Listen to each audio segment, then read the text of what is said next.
Welcome to The Source, where we combine the headlines with in-depth conversations with the newsmakers themselves. Today on the program, a magnitude 6.1 earthquake hits Luzon. Liyanig yung malawak na area sa Luzon Island.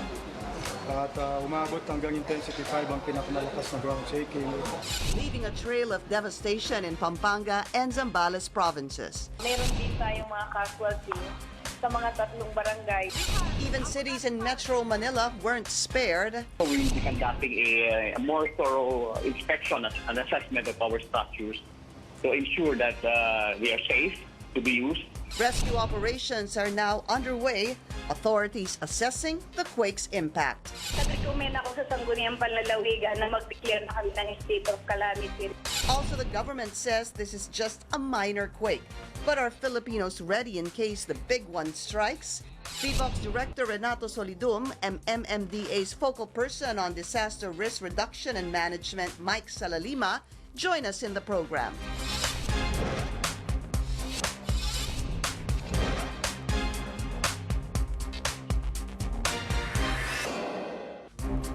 Thank you for joining us. I'm Pinky Webb. Monday, April 22nd, it was rush hour and people were about to go home when a magnitude 6.1 earthquake rocked various parts of Luzon.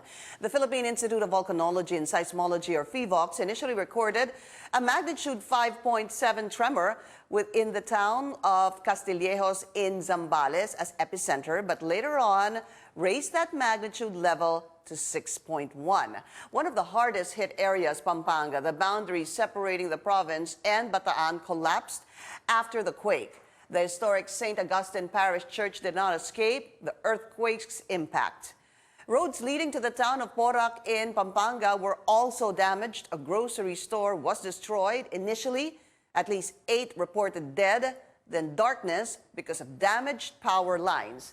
Even as rescue operations continued, the Clark International Airport was also heavily damaged, leading to flight cancellations. Metro Manila cities weren't spared from the earthquake's impact. People rushed outside of shopping malls and their residences during the quake. These buildings in Bonifacio Global City in Taguig and Binondo, Manila, showed how powerful the quake was. Let's go straight to the source of the story. We have PHIVOLCS Director Renato Solidum. Director Solidum, thank you for taking our call, sir. Yes, Pinky, good morning. Sir, can you tell us more about this earthquake? I believe you were quoted as saying that, is it true that this is a minor quake, sir? No, I said it's a strong earthquake and not a major one in category. A strong earthquake is considered to have a magnitude of 6.0 to 6.9 versus a major earthquake, which is of magnitude 7 to 7.9. The consequences would be different. If it's a major earthquake, we will see widespread damage, like the earthquake scenario that we are preparing for Metro Manila, which the media called the big one. And for the strong earthquake, there can be localized damage. The actual epicenter of the earthquake is referred to in Castillejos, Zambales, but the actual location of the epicenter is in the mountains, in between the provinces of Pampanga and Zambales. Unfortunately, there are several towns in both provinces that are underlain by soft sediment.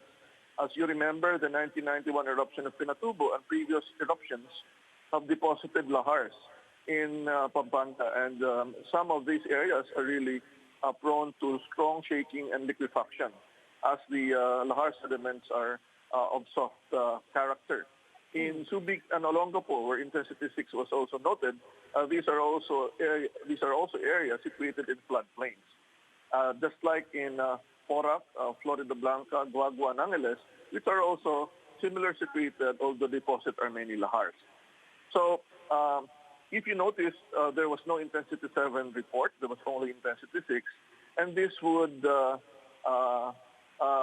be quite different if the magnitude would have been 7.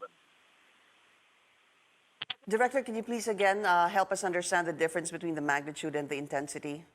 The magnitude is the energy of the earthquake. This is estimated using the actual records of earthquakes, and the initial estimates of magnitudes might differ compared to the later estimates as more data would come in. That's why we initially estimated at 5.7, and later on to 6.1. 6.1, We do not feel the magnitude. What we feel, the strength of the shaking is the intensity, how it affects the structure, the environment, ourselves.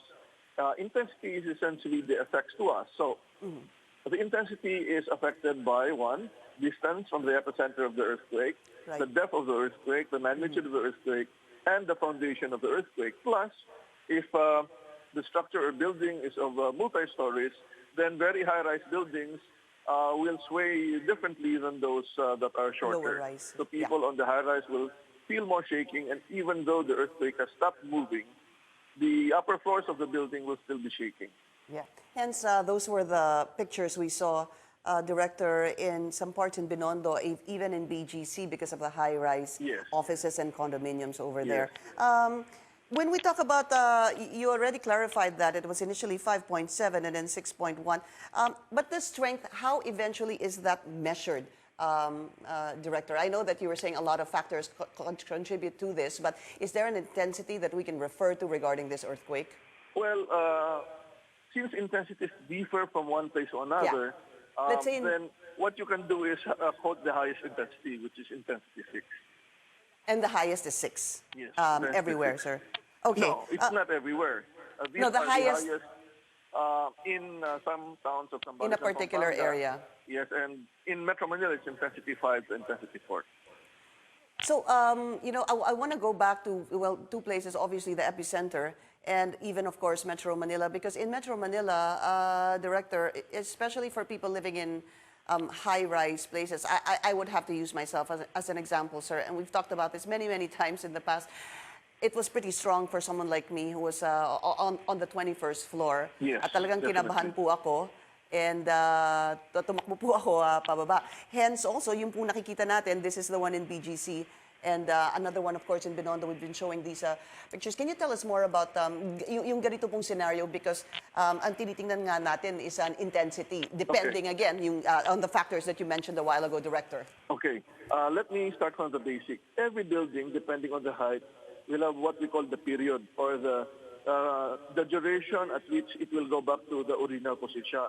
Now, the shorter the building, the period is short. Kunyari, less than 1 second, nakabalik mo siya sa dating posisyon pag gumewang. But if you have a very high-rise building, the period is long, mga 2 seconds, 4 seconds.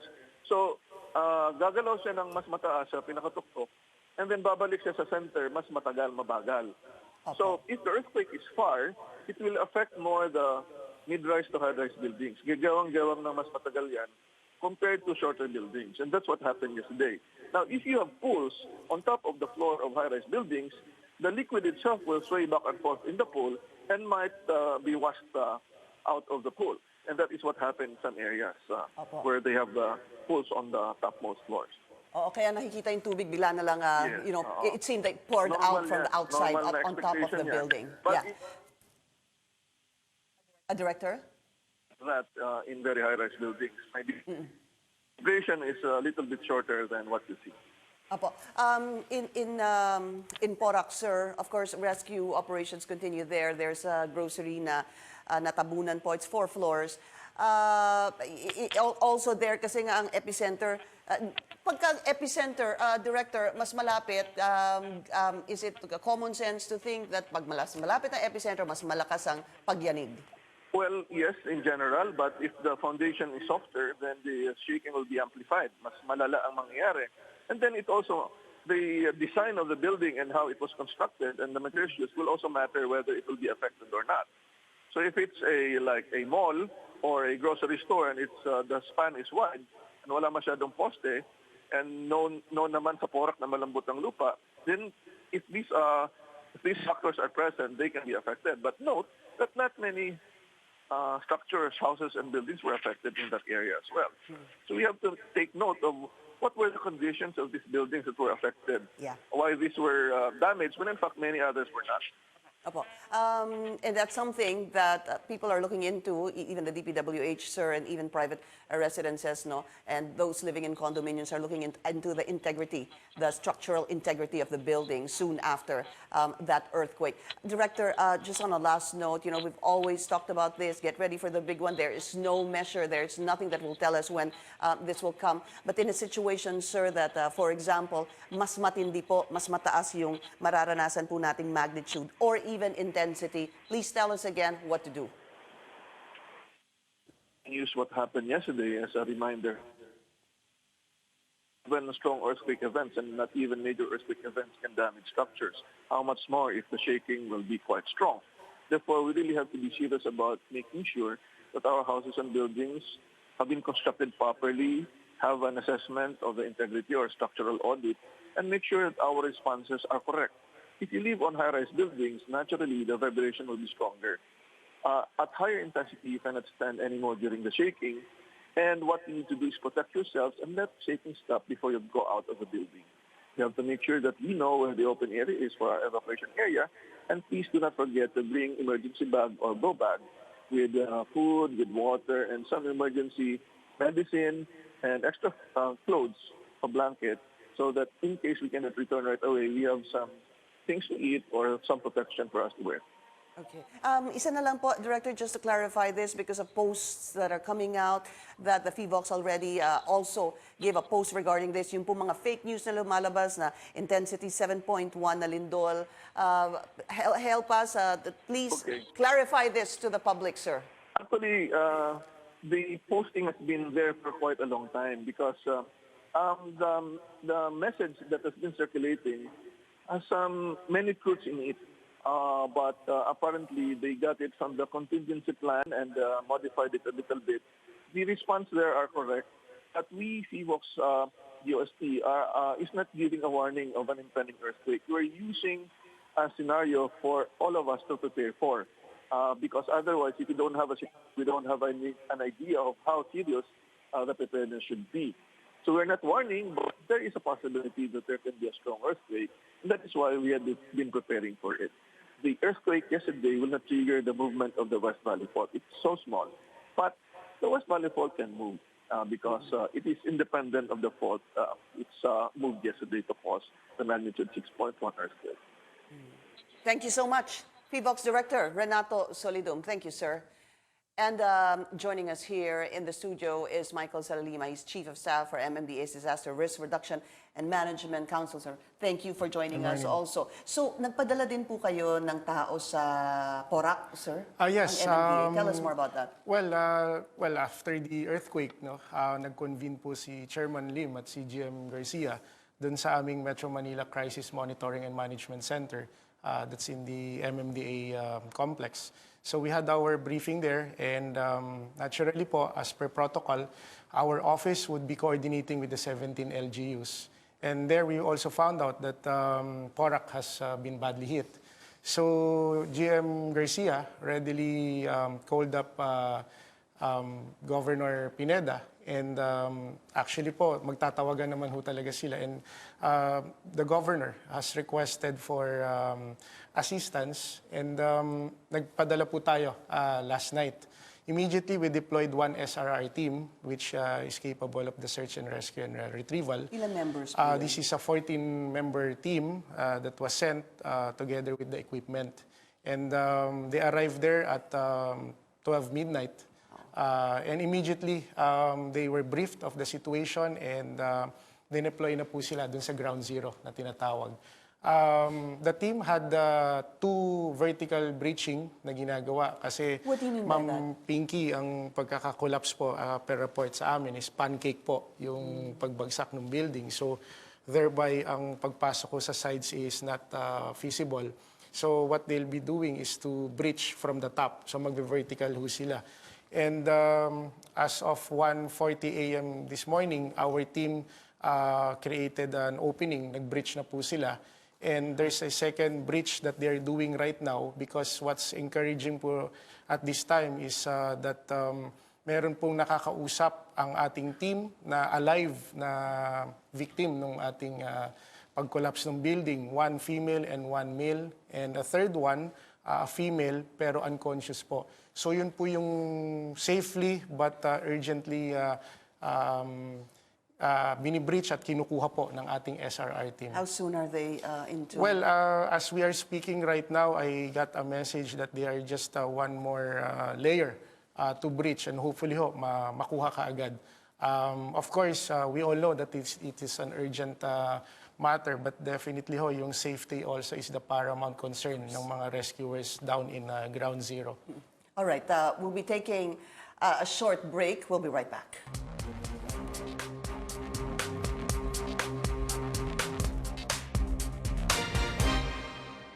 You're watching The Source on CNN Philippines. Sir Mike, you have an update for us right now doon sa supermarket. Yes, Ma'am Pinky. As we were on a commercial, nag-message na po ang ground team natin from PORAC, and they have informed our chairman and GM that meron na pong nailabas or na-extricate na isang male victim alive and no injuries, and they have readily endorse it to the medical team on site as Just well. now, sir? Yes, sir. Yes, Pero ma'am. si male may katabing female at meron pang katabi na unconscious. Yes, di ma'am. ba? Yun po yung nilolocate kanina at yung pinipilit makuha dahil nga po merong nakakausap sila na male and female. And ang sabi po nila, may katabi rin sila na unconscious na female. So we are assuming that the male that was taken out is part of that three We hope victim. so. At least magkakalapit sila and posibleng sumunod na yung mga yung dalawa pa. Yes, Hopefully. All right, sir, let's just get an update now from Pampanga. We now speak to PORAC Pampanga Mayor Carling de la Cruz. Mayor de la Cruz, thank you for taking our calls, Mayor. Ma'am, thank you po. Maraming salamat po. Mayor, ano na ho ang sitwasyon dyan? What is the latest? Ano lang po nung isang na-retrieve namin, pinadala namin sa ospital. Pero ongoing pa po yung pag-retrieve namin sa mga na-trap po sa loob ng building. At least po marami po yung tumulong sa atin na kasama yung MMDA, yung mga rescuer na sa region, sa OCD. Marami po kami dito. Pinagtutulungan lang namin, kaya lang hindi namin mabigla, baka lalong lalaki yung problema. Kaya ngayon po, ito ongoing po yung pag-rescue namin. Magandang balita ho yun, Mayor. At least meron pong isang nakuha na. At katabi ko po ang si Sir Mike ng MMDA. Meron nga din daw, hopefully, no, na mga katabi pa kung saan na-rescue yung ngayon lamang. Ano ho ba ang pinaka-pakilarawan sa amin, yung pinaka-challenge na kinakaharap ng mga rescuers ngayon? Ito nga po, meron pang nakikita namin na sana po maging positive yung nakita ng mga rescuer natin na parang meron pang buhay na dalawa.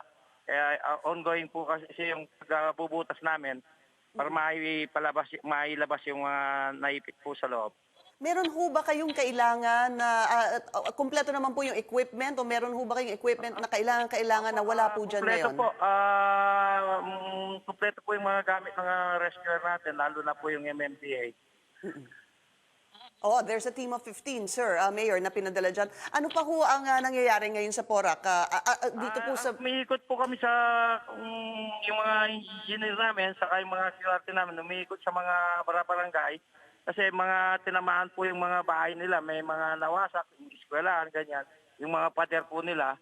Kaya yung tatlong barangay po, may tinamaan, tig-isang casualty po. Mga bata na nadaganan ng pader. Kaya yun, kawawa naman po, wala tayong magagawa.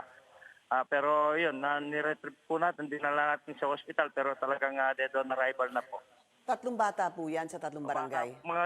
Yung iba po, 3 years old, ganyan po. Natabunan po ng pader? Mga bata po. At nag-iikot pa rin po kayo, Mayor. Meron pa ho ba kayong hinahanap na lugar or nababalitaan na lugar na hindi pa napupuntahan o natutunto ng mga rescuers? Ngayon po, ito lang pong building. Wala sa mga barangay. Pinatawag po lahat yung mga barangay chairman na kung may mga problema pang dapat i-rescue. Sabi po nila, wala naman nangyari lang mga nasirang bahay. Yung mga pader nila, yung mga gamit po sa bahay. Ganun lang po. So ang talagang binibigyan pansin ngayon ay itong gusali dito. Ito po yung supermarket dyan sa Porac. Yan ho. Opo. Yun po, nakakonsentrate po kami dito. Okay. Mayor, maraming salamat po sa inyong Maraming pagtanggap sa salamat aming din po. tawag at good luck po. Patuloy po kaming salamat po. makikibalita Thank sa you inyo, po. sir. Especially Okay, dyan opo, sa welcome po. supermarket. Thank you. Mayor, maraming salamat po sa inyo. All right, let's go back to Sir Mike Salalima here of MMDA. So, eksakto po yung sinasabi ni Mayor Tan inyo, obviously, because it's real time, yung inyong nakukuha mga impormasyon from your rescuers over there. Were they saying anything that is most challenging to them, yung sa mga rescuers? Anong kanilang sinasabi sa inyo? Well, Ma'am Pinky, yung ating pong dineploy last night is an SRR team. And part of our mandate ho talaga is magkaroon ng team na ganyan at fully equipped. So, dumating po sila doon na talaga pong handa sila. At ang bilin nga po ni Chairman Lim at ni GM Jojo sa kanila ay pagdating doon, dapat self-sufficient tayo at may kaukulang magamit. So, ma'am, as soon as they arrived, they just got the briefing and pumasok na po sila sa ground zero to check how they can extricate and locate more victims. Well, the challenge po dito, of course, we have to recognize din po that this is a multi-agency activity, no? At tulong-tulong po tayo lahat dito.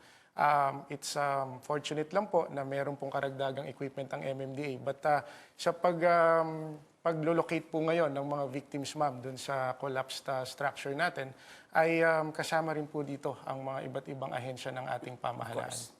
All right, we'll be taking another short break. This is The Source on CNN Philippines. Please stay tuned.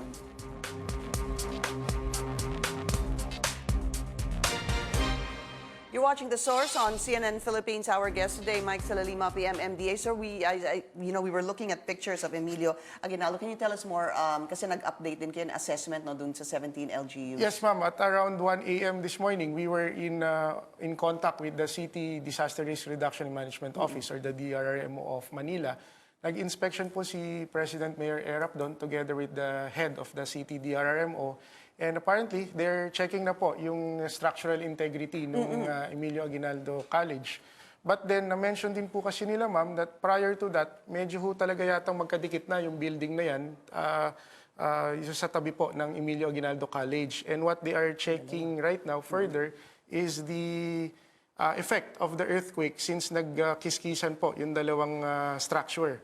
So we have yet now to get any update from the CTDR. Pero you were saying something that in last year, sir, you were saying something about this building? Yeah, even when we referred to the Google Maps po, the photo image was taken March 2018. Medyo talagang dikit yung Emilio Aguinaldo College building dun sa katabi niyang building. Okay, let me go to something very, very important, Sir Mike. Ito pong yung quadrants na pinag-uusapan natin na posibleng nakakalimutan po natin. Let's talk about that very, very briefly, sir. Oh yes, ma'am, ito po yung tinatawag nating Oplan Metro Yacal Plus, which is yung contingency plan. Ito po yung ating plano for Metro Manila in case of the big one. As mentioned by Director Solidum. Hinati po natin ang Metro Manila sa 4 na quadrant. Meron po tayong North, East, West, and South quadrant. Okay. And each quadrant would have an LGU or a city and a municipality that will belong.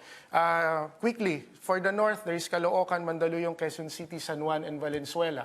Ibig sabihin yan, sir, in case of the big one, in case of the big one, these cities are going to be part of the North Quadrant.